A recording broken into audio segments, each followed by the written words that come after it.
People who help crime victims in Ohio are making a call to action. It's because they're facing major funding cuts from the federal government. The Victims of Crime Act, or VOCA, is the primary funding source for many organizations, including the only domestic violence shelter in Franklin County. $700 million in funding will be cut nationwide. NBC4's Anna Hoffman is here to explain the impact in Central Ohio. Anna?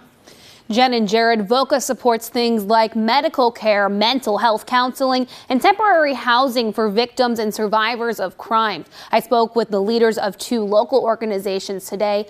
Both of them tell me the need here for help is growing, and now they're worried these cuts will force them to start turning people away.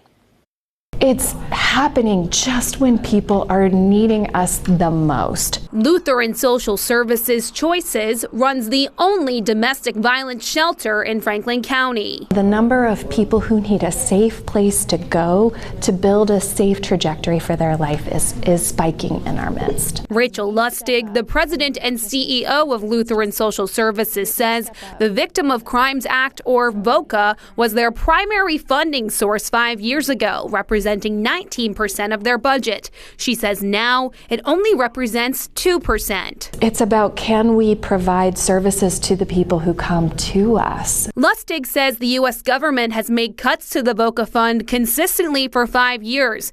This year's cuts equal out to $700 million nationwide. $20 million of that is here in Ohio. This as the city of Columbus is coming out of a year with the most domestic violence-related homicides on record, according to police. And that's the part that makes me the most nervous. Rosa Beltre with the Ohio Alliance to End Sexual Violence is also feeling the pinch. It cuts the budget in more than a 43.5%. That would mean less ability to serve, less advocates in the field, less retention. The Alliance is the statewide coalition for organizations against sexual assault. She says since the pandemic, the need for their services has grown by 93%.